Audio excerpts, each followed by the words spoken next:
बिस्मिल्लाहिर्रहमानिर्रहीम। अस्सलाम वालेकुम। मैं शजीउल्लाह फिरासत, आप देख रहे हैं नेशनल और इंटरनेशनल न्यूज पर मुश्तमिल 4 टीवी का खुसूसी खबरनामा। दुनिया भर से यानी खबरें आपकी नजर से। सबसे पहले हेडलाइन।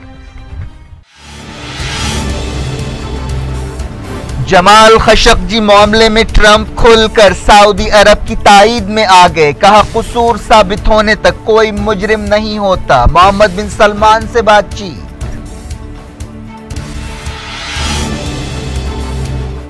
माइक पॉम्पियो सऊदी अरब के बाद तुर्की पहुंचे। तैयब एर्दोगान से तफसीली मुलाकात। तुर्क ओहदेदार काउंसिल के घर की तलाशी नहीं लेंगे।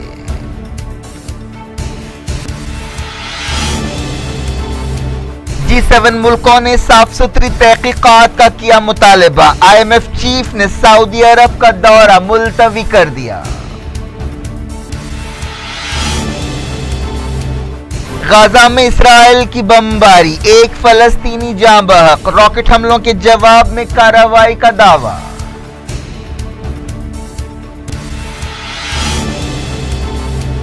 फलस्तीनियों को अगले साल यूनाइटेड नेशंस के मुकम्मल रुकन का दर्जा मिल जाएगा। जनरल असेंबली में करारदाद मंजूर। अमेरिका, इसराइल और ऑस्ट्रेलिया ने की मुखालिफत।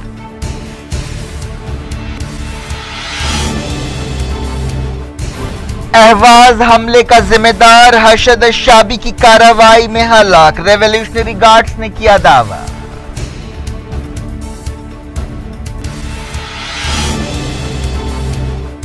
रशिया के क्राइमिया में कॉलेज के अंदर धमाका, 20 से ज्यादा हलाक। ओहदेदारों ने कहा, दहशतगर्द हमला है, यूक्रेन पर शुबा।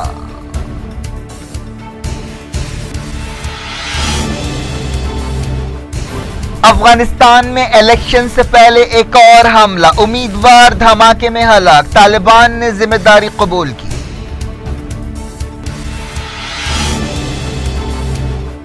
पाकिस्तान में कमसिन जैनब के रेप और कत्ल के मुजरिम को फांसी पर लटका दिया गया।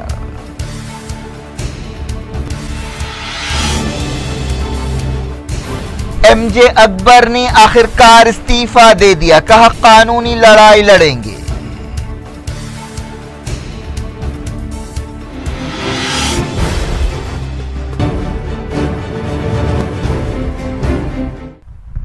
हेडलाइंस आपने देखी। खबरों की तफसील की तरफ आपको ले चलते हैं। सबसे पहले बात करते हैं उस मामले की जिस पर पूरी दुनिया की नजरें टिकी हैं। अमेरिका के सदर डोनाल्ड ट्रंप ने जर्नलिस्ट जमाल खशोगी के लापता होने के मामले में सऊदी अरब की खुलकर तायद की है। उन्होंने कहा कि जब तक कसूर साबित नहीं होता कोई मुजरिम नहीं होता और वो मासूम रहेगा। इस तरह ये ताजा बहरान जो है उसमें सऊदी अरब की तायद में ट्रंप का ये सबसे मजबूत बयान सामने आया है। डोनाल्ड ट्रंप ने नाराज जर्नलिस्ट जमाल खशोगी के लापता होने के बाद दुनिया भर में सऊदी अरब की मजम्मत के रुझान की मुखालिफत की। न्यूज एजेंसी एसोसिएटेड प्रेस से बातचीत करते हुए ट्रंप ने इस मामले का कंपैरिजन अमेरिकी सुप्रीम कोर्ट के एक जज के खिलाफ जिनसी इल्जामात से किया। ट्रंप ने कहा कि हमें पहले ये मालूम करना चाहिए कि असल में हुआ क्या है। जब तक कसूर साबित नहीं होता मुल्जिम बेकसूर रहता है। ये सब मुझे पसंद नहीं है। ट्रंप ने हाल ही में शाह सलमान से टेलीफोन पर बातचीत की थी, जिसके बाद अपने secretary of state Mike Pompeo को रियाद भेजा था, जहां उन्होंने शाह सलमान और क्राउन प्रिंस मोहम्मद बिन सलमान से मुलाकात की।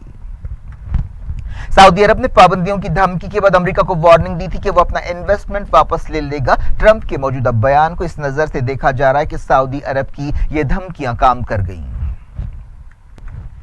सऊदी अरब ने कहा कि इस्तांबुल में उसके काउंसलेट में जमाल खशोगी की हलाकत की खबरें बेबुनियाद हैं। इस मामले से खासतौर पर क्राउन प्रिंस मोहम्मद बिन सलमान की इमेज दांव पर लग गई है। ट्रंप ने इस मामले पर जल्दी करने के खिलाफ खबरदार किया और कहा कि सब्र से काम लेना चाहिए। एसोसिएटेड प्रेस न्यूज एजेंसी से बातचीत करते हुए उन्होंने ये बातें कही। इससे पहले एक रिपोर्ट में कहा गया था कि ट्रंप ने क्राउन प्रिंस मोहम्मद बिन सलमान से टेलीफोन पर बातचीत की। हालांकि 3 दिन पहले ट्रंप ने शुबा जाहिर किया था कि बदमाश कातिलों ने शायद जमाल खशोगी को हलाक किया है। उन्होंने यह भी कहा था कि अगर इस मामले में सऊदी अरब जिम्मेदार पाया गया तो उसके खिलाफ सख्त कार्रवाई की जाएगी और पाबंदियां लगाई जाएंगी।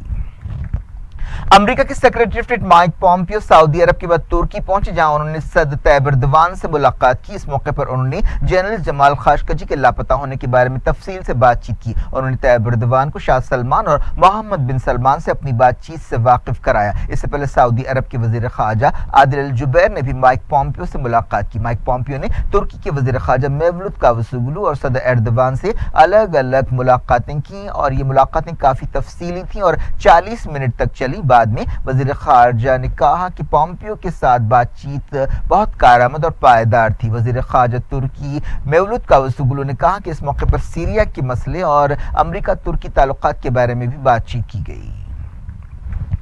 सेक्रेटरी स्टेट माइक पॉम्पियो ने सऊदी अरब के दौरे के बाद कहा कि उनसे वादा किया गया है कि इस मामले की संजीदा तहकीकात की जाएगी। माइक पॉम्पियो ने बताया कि क्राउन प्रिंस ने एक बार फिर कहा कि उन्हें नहीं मालूम कि जमाल खाशोगी के साथ क्या हुआ। जमाल खाशोगी अमेरिका में रहने वाले एक सऊदी जर्नलिस्ट थे जो 2 अक्टूबर को कुछ कागजात लेने के लिए सऊदी काउंसलेट में जाने के बाद से लापता हैं और ऐसे अंदेशे जाहिर किए जा रहे हैं कि उन्हें कत्ल कर दिया गया। सऊदी अरब और तुर्की इस मामले की मिलकर तहकीकात कर रहे हैं। इस दौरान सऊदी अरब के तहकीकाती ओहदेदार तुर्की पहुंचे। तुर्क ओहदेदारों ने भी हाल ही में सऊदी काउंसलेट की तलाशी ली। तुर्की के ओहदेदारों ने बताया कि पुलिस को ऐसा शुबा है कि इस जर्नलिस्ट को सऊदी अरब की सिक्योरिटी एजेंट्स ने हलाक किया है, जो खास तौर पर इसी मकसद से तुर्की आए थे। सऊदी ओहदेदारों का कहना है कि जमाल खाशोगी हिफाजत के साथ काउंसलेट से बाहर निकल गए, लेकिन काउंसलेट के बाहर तुर्की के सीसीटीवी कैमरों में जमाल खाशोगी को अंदर जाते हुए तो देखा गया, लेकिन बाहर निकलते हुए नहीं देखा गया। इस दौरान जमाल खाशोगी मामले के असरात में फ्रांस के एक आला बैंक ओहदेदार फ्रेडरिक ओडियो ने रियाद में होने वाली मौशी कॉन्फ्रेंस में हिस्सा न लेने का ऐलान किया।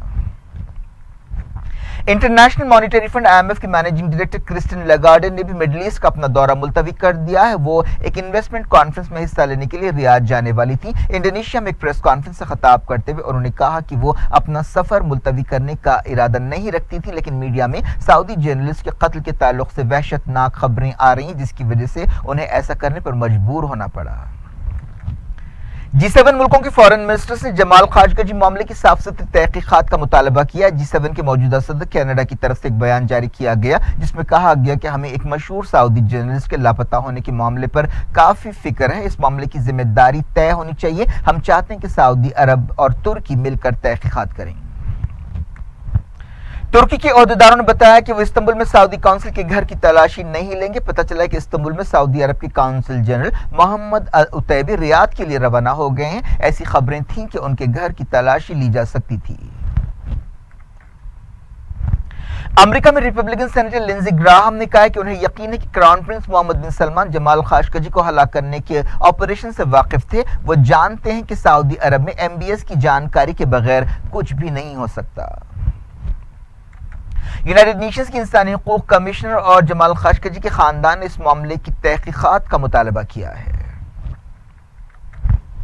CNN ने दावा किया कि सऊदी अरब के एक आला ओहदेदार ने, जो क्राउन प्रिंस मोहम्मद बिन सलमान के बहुत करीब है, जमाल खाशोगी से पूछताछ की और टॉर्चर की निगरानी कर रहे थे। तुर्क मीडिया में कहा गया कि जमाल खाशोगी को 7 मिनट के अंदर हलाक किया गया। ऐसी खबरें हैं कि उनके साथ टॉर्चर का ऑडियो रिकॉर्ड हो गया। मिडिल ईस्ट आई न्यूज वेबसाइट ने अपनी एक रिपोर्ट में कहा कि काउंसलेट की ग्राउंड फ्लोर पर एक गवाह ने जमाल खाशोगी की जोरदार चीखें सुनी, जिन्हें काउंसिल जनरल के दफ्तर से घसीट कर करीब में वाक़ स्टडी रूम में ले जाया गया था। अमेरिका की डोनाल्ड ट्रंप हुकूमत ने सीरिया जंग के ताल्लुक से एक नई स्ट्रेटजी बनाई है, जिसमें अब सीरिया से ईरान और उसके ताइदी लश्करों को बाहर करने पर तवज्जो दी जाएगी। इस नई स्ट्रेटजी के तहत अमेरिकी फौज सीधे तौर पर शामिल नहीं होगी। इस मंसूबे के तहत ईरान को सीरिया से बाहर निकालने के लिए सियासी और सिफारती कोशिशें की जाएंगी और उसे माली तौर पर कमजोर किया जाएगा। सीरिया में रिकंस्ट्रक्शन के कामों की कोई मदद नहीं की जाएगी, जहां ईरान की फोर्सेस और रशिया की फोर्सेस मौजूद होंगी। एक अमेरिकी थिंक टैंक के ओहदेदार ने बताया कि अमेरिका और इत्तेहादियों के लिए एक मौका है कि ईरानी हुकूमत को सजा दी जाए। ईरान के रेवोल्यूशनरी गार्ड्स ने कहा कि आईएसआईएस का एक कमांडर इराक के दयाला सूबे में हलाक हो गया, जो अहवाज शहर के हालिया दहशतगर्द हमले के लिए जिम्मेदार था। रेवोल्यूशनरी गार्ड्स ने एक बयान में इस आईएसआईएस कमांडर की पहचान अबू जोहा की हैसियत से की है। वो हशद अश-शाबी के एक ऑपरेशन में 3 दूसरे मिलिटेंट्स के साथ हलाक हुआ। हशद अश-शाबी ईरान की मदद रखने वाली एक वॉलंटियर फोर्स है। 22 सितंबर को अहवाज शहर में एक फौजी परेड पर दहशतगर्द हमले के लिए एक अलैदगी पसंद अरब तंजीम ने जिम्मेदारी कबूल की थी, जिसके बैरूनी मुल्कों से ताल्लुकात बताए जाते हैं। इसके बाद रेवोल्यूशनरी गार्ड्स ने अक्टूबर की पहली तारीख को सीरिया में आईएसआईएस के ठिकानों को निशाना बनाया था। दुनिया भर से मैं वक्त हो गया छोटे से ब्रेक का। ब्रेक के बाद कुछ और खबरों के साथ आपकी खिदमत में दोबारा हाजिर होंगे। उम्मीद है ब्रेक के उस पार भी हमारा आपका राब्ता बना रहेगा।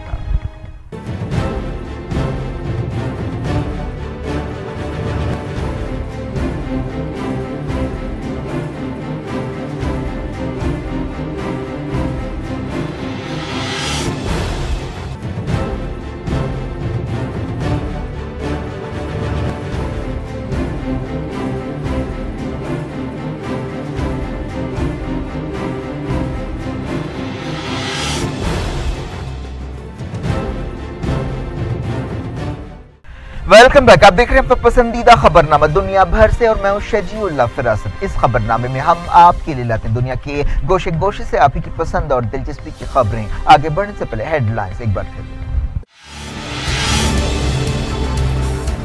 जमाल खशोगी मामले में ट्रंप खुलकर सऊदी अरब की ताईद में आ गए। कहा कसूर साबित होने तक कोई मुजरिम नहीं होता। मोहम्मद बिन सलमान से बातचीत।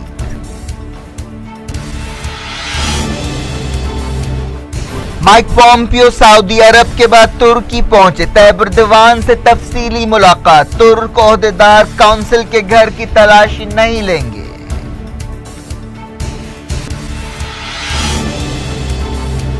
G7 मुल्कों ने साफ सुथरी तहकीकात का किया मुतालबा। IMF चीफ ने सऊदी अरब का दौरा मुलतवी कर दिया। गाजा में इसराइल की बमबारी। एक फलस्तीनी जाँ बहक। रॉकेट हमलों के जवाब में कार्रवाई का दावा।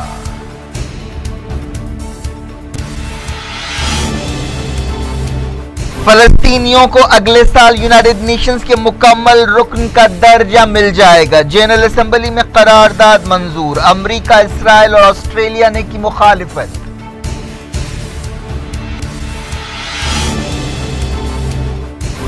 अहवाज हमले का जिम्मेदार हशद अश-शाबी की कार्रवाई में हलाक। रेवोल्यूशनरी गार्ड्स ने किया दावा।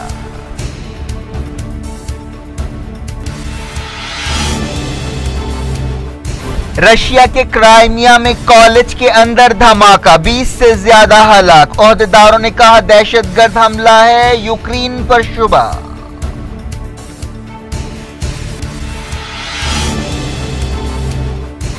अफगानिस्तान में इलेक्शन से पहले एक और हमला। उम्मीदवार धमाके में हलाक। तालिबान ने जिम्मेदारी कबूल की।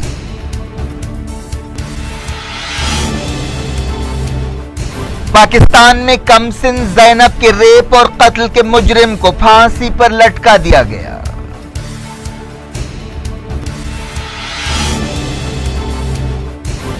MJ अकबर ने आखिरकार इस्तीफा दे दिया। कहा कानूनी लड़ाई लड़ेंगे।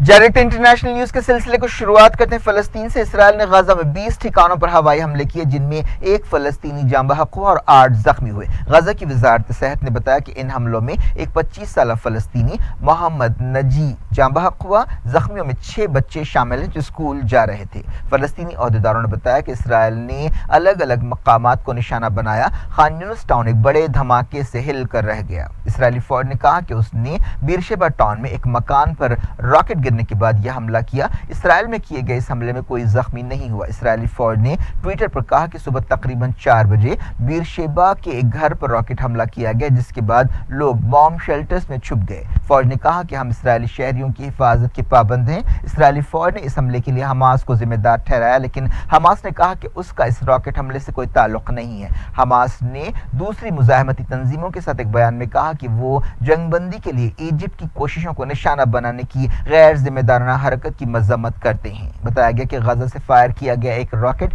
तेल अवीव के करीब समंदर में गिरा, लेकिन कोई नुकसान नहीं हुआ। 2014 में इसराइली फौज के ऑपरेशन के बाद यह पहला मौका है जब इसराइल के किसी घर पर रॉकेट गिरा है। एक दिन पहले इसराइल के वजीर दिफा ने कहा था कि हमास को जबरदस्त धक्का पहुंचाने का वक्त आ गया है। पिछले जुमे को गजा से निकाली गई रैली के दौरान इसराइली फौज की कार्रवाई में 7 फलस्तीनी जाँ बहक हुए थे।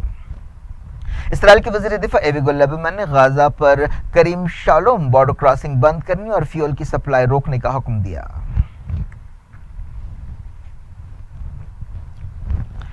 फलस्तीन इंफॉर्मेशन सेंटर ने बताया कि बैतुल्लाहिया इलाके में इसराइली फौज के जंगी हवाई जहाजों ने जबरदस्त बमबारी की। जुमला 20 टारगेट्स को निशाना बनाया गया, जिनमें हमास के ठिकाने भी शामिल है।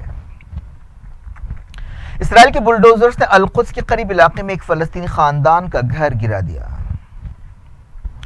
यूनाइटेड नेशंस में फलस्तीनियों को 2019 में मुकम्मल रुकन के इख्तियारात दिए जाएंगे। अमेरिका, इसराइल और ऑस्ट्रेलिया ने इस कदम की मुखालिफत की। 193 रुकनी यूएन जनरल असेंबली में फलस्तीनियों को ये इख्तियारात दिए गए। इस तजवीज़ के हक में 146 वोट डाले गए। 15 मुल्क गैर हाजिर रहे और 29 मुल्कों ने वोटिंग में हिस्सा नहीं लिया।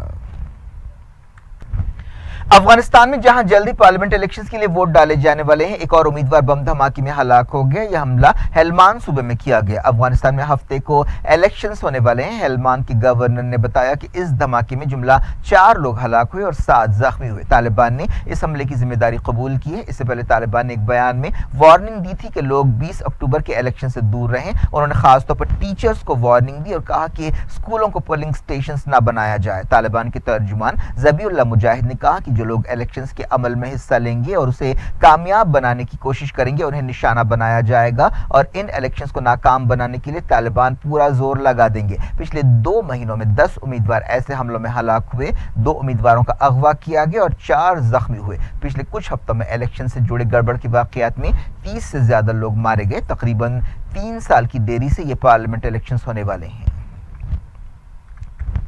पाकिस्तान में कमसिन बच्ची के रेप और बेरहमाना कत्ल के मुजरिम इमरान को लाहौर की जेल में फांसी पर चढ़ा दिया गया। उसे मजिस्ट्रेट गुलाम सरवर की मौजूदगी में सुबह 5:30 बजे फांसी दी गई। उस वक्त मुतासरा लड़की के वालिद मोहम्मद अमीन भी मौजूद थे। लाहौर की कोट लखपत जेल के अतराफ इस मौके पर सख्त सिक्योरिटी इंतजाम किए गए थे। मुतासरा लड़की के वालिद ने कहा कि वो अपनी आंखों से मुजरिम का अंजाम देख कर आए हैं। आज इंसाफ का तकाजा पूरा हुआ है। ये वाकया जनवरी में पेश आया था, जिससे पूरा पाकिस्तान कर रह गया था। ये वाकया पाकिस्तान के पंजाब सूबे के कसूर टाउन में पेश आया था। ज़ैनब के वालिद ने बताया कि मुजरिम इमरान के चेहरे पर शर्मिंदगी के कोई आसार नहीं थे और उसने ना ही हमसे माफी मांगी। ज़ैनब की लाश 9 जनवरी को कचरे के अंबार से मिली थी।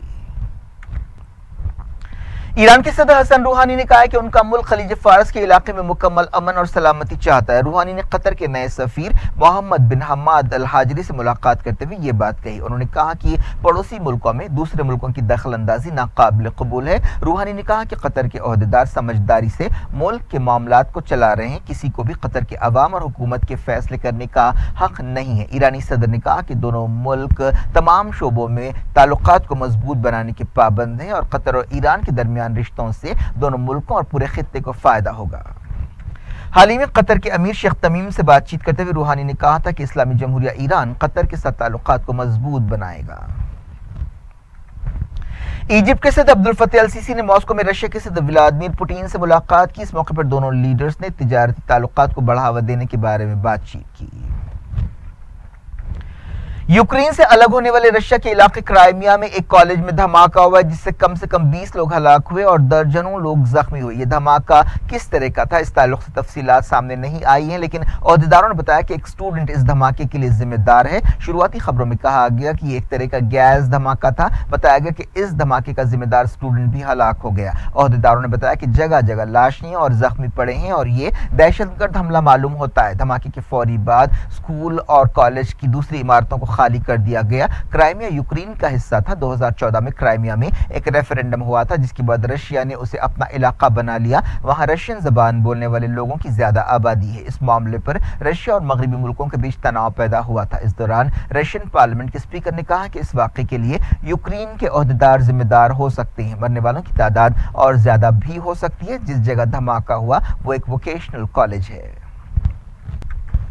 जम्मू कश्मीर के श्रीनगर में एक एनकाउंटर में 3 मिलिटेंट्स हलाक हो गए और एक पुलिस मुलाजिम हलाक हुआ। फतेह कदल इलाके में मिलिटेंट्स की मौजूदगी की खबर पर सीआरपीएफ और पुलिस ने एक ऑपरेशन शुरू किया, जिसके दौरान मिलिटेंट्स ने एक घर से फायरिंग शुरू कर दी, जिसके बाद एनकाउंटर शुरू हुआ। ओहदेदारों ने यह बात बताई। झड़प कई घंटों तक जारी रही। इलाके के तमाम स्कूल्स बंद कर दिए गए, इंटरनेट सर्विस भी बंद कर दी गई। पता चला कि मारे गए मिलिटेंट्स का ताल्लुक लश्कर तैयबा से है। बात मीटू की। मरकजी वजीर एमजे अकबर ने आखिरकार इस्तीफा दे दिया, जिन पर मीटू तहरीक से मुतासर होकर कई औरतों ने जिनसी हरासानी के इल्जाम लगाए थे। 2 दिन पहले ही उन्होंने उन पर इल्जाम लगाने वाली एक जर्नलिस्ट के खिलाफ कानूनी कार्रवाई शुरू की थी और कहा था कि जानबूझकर उनकी नेकनामी मुतासर करने की कोशिश की जा रही है। लेकिन एक के बाद एक कई दूसरी जर्नलिस्ट भी सामने आ गई और जुमला 20 औरतों ने उनके खिलाफ इल्जाम लगाए हैं। एमजे अकबर ने एक बयान में कहा कि मैंने अदालत में इंसाफ हासिल करने का फैसला किया है। मेरे खिलाफ इल्जाम लगाए गए हैं। मैं इन झूठे इल्जामात को चैलेंज करने के दौरान समझता हूं कि इस्तीफा देना मुनासिब होगा। मैं अपनी शख्सी हैसियत से कानूनी लड़ाई लड़ूंगा। एमजे अकबर ने वज़ीर-ए-आज़म नरेंद्र मोदी और वज़ीर ख़ारजा सुषमा स्वराज का शुक्रिया अदा किया, जिन्होंने उन्हें मुल्क की खिदमत का मौका दिया।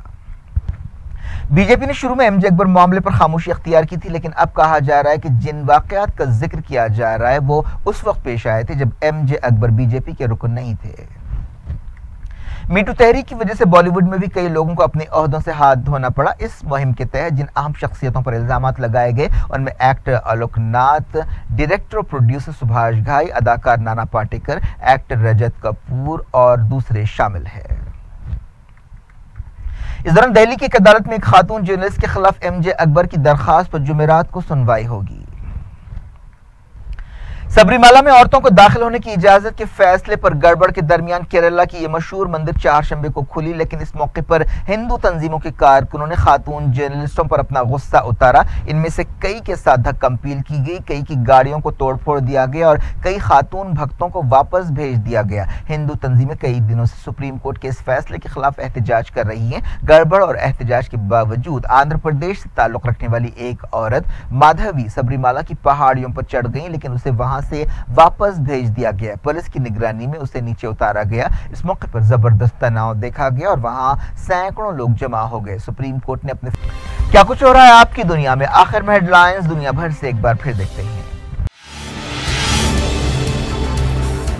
जमाल खशोगी मामले में ट्रंप खुलकर सऊदी अरब की ताईद में आ गए। कहा कसूर साबित होने तक कोई मुजरिम नहीं होता। मोहम्मद बिन सलमान से बातचीत।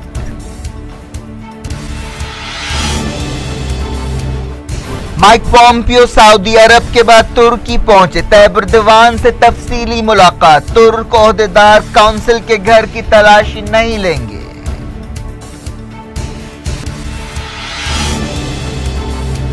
G7 मुल्कों ने साफ सुथरी तहकीकात का किया मुतालबा। IMF चीफ ने सऊदी अरब का दौरा मुलतवी कर दिया।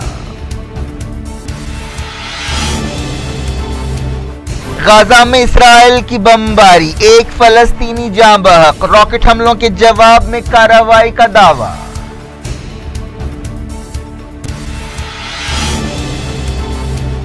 फलस्तीनियों को अगले साल यूनाइटेड नेशंस के मुकम्मल रुकन का दर्जा मिल जाएगा। जनरल असेंबली में करारदाद मंजूर। अमेरिका, इसराइल और ऑस्ट्रेलिया ने की मुखालिफत।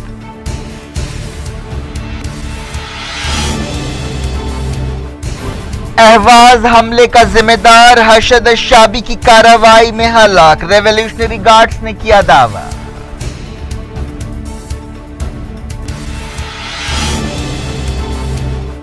रशिया के क्राइमिया में कॉलेज के अंदर धमाका, 20 से ज्यादा हलाक। ओहदेदारों ने कहा दहशतगर्द हमला है, यूक्रेन पर शुबा।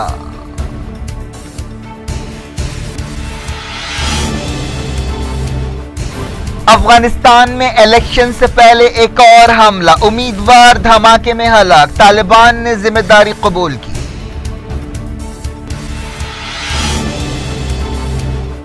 पाकिस्तान में कमसिन जैनब के रेप और कत्ल के मुजरिम को फांसी पर लटका दिया गया।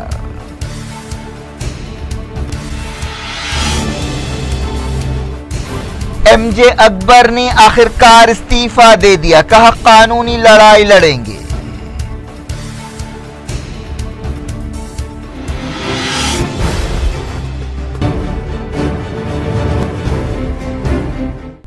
ये थी आज की खबरें। अब शजीउल्लाह फरासत को दें इजाजत और अपना बेहद बेहद ख्याल रखें। अल्लाह हाफ़िज़।